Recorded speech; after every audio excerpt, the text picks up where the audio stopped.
고등부 여러분 반갑습니다.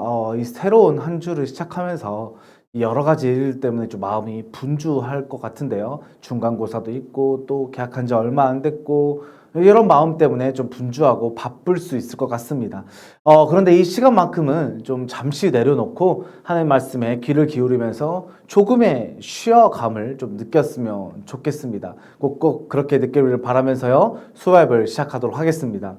여러분 혹시 불통이란 말을 들어본 적 있으신가요? 이 불통이라는 말의 뜻은 대화가 막히고 소통이 되지 않을 때 불통이라고 말을 합니다.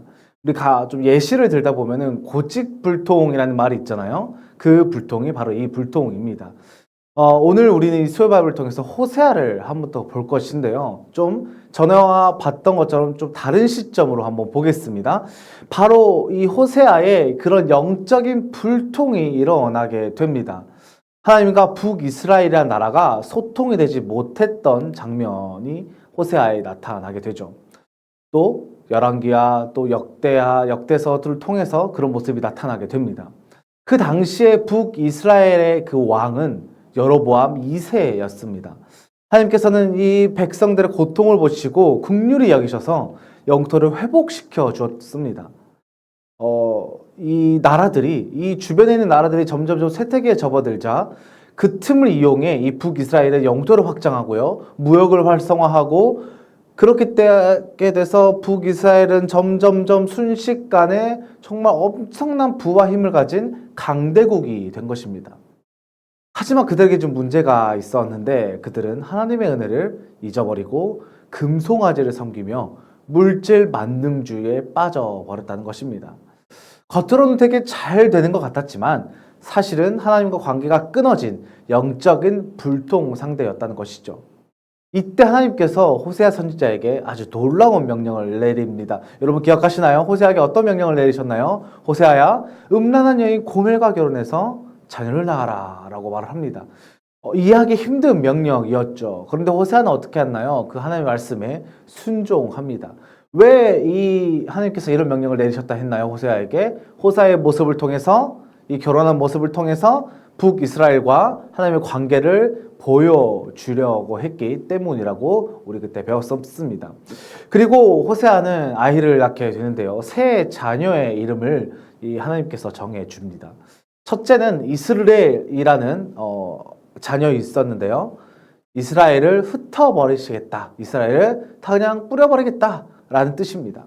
둘째 이름은 로루하마라는 이름인데요. 너희가 긍휼을 받지 못한다라는 뜻입니다. 셋째는 로암미라는 자녀고 이름이었는데 너희가 내 백성이 아니라는 뜻입니다. 이름들이 다 왜 그런가요? 라고 물어보면 여기에서는 하나님의 뜻이 있었고 경고 메시지였습니다. 이 이름들은 단순한 아이들의 이름이 아니라 북이스라엘에 대한 하나님의 경고 메시지였고요. 그것을 이 이름으로 말했던 것이죠. 그런데 북이스라엘은 어떻게 되나요? 전혀 그 경고를 듣지 않았습니다. 불통이었죠. 결국 여로보암 2세가 죽은 지 불과 30년 만에 이 북이스라엘은 멸망해 버리고 맙니다. 그런데 중요한 것은요, 하나님은 단순히 심판만 말씀하시지 않으셨다는 것입니다. 동시에 회복의 약속도 주셨는데요. 여러분, 호세아의 말씀을 혹시 기억하시나요? 하나님께서 우리를 찢으셨으나 다시 붙이실 것이요 라는 말을 하게 됩니다. 하나님께서는 그 말을 그대로 이행시키시죠. 호세아 1장 10절부터 2장 1절까지에는요, 이 하나님께서 이 나라에게 북이스라엘에게 말씀하신 네 가지의 약속이 나오는데요. 첫째는 이스라엘의 자손이 바닷가의 모래처럼 많아질 것이다 라는 약속이었습니다.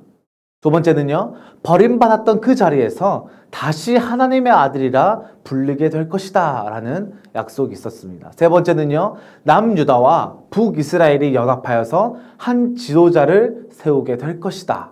네 번째는 내 백성이 아니다 라고 불리던 자들이 이제는 하나님의 백성이 되어 긍휼과 사랑을 받게 될 것이다 라는 이 네 가지의 약속을 나타냅니다. 여러분 결국은 무엇인가요? 하나님께서 이 나라를 멸망케 하셨지만 다시 너희를 다시 너희를 회복할 거고 다시 너희를 다시 내 백성으로 내 자녀로 말할 것이다 라는 회복의 메시지가 있던 것이죠. 이것이 바로 끝까지 포기하지 않으시는 하나님의 사랑입니다. 여러분 혹시 누군가에게 용서를 받아본 경험이 있나요? 그때 마음이 어땠나요? 너무 감사하고 기뻐서 내가 정말 다시는 같은 잘못을 하지 않을 거야 라고 반복하지 않겠다고 다짐했을 것입니다. 하지만 만약 똑같은 잘못을 또 반복하다면 어떻게 될까요? 아마 그 사람은 다시는 용서하지 않을 수도 있을 것입니다. 나 역시 용서받지 않을 수 있죠. 이것이 인간의 한계라는 것입니다. 그러나 하나님은 다르다는 것이죠. 북이스라엘이 계속 같은 죄를 반복해도 하나님은 끝까지 기다리시고 결국 용서해 주셨습니다.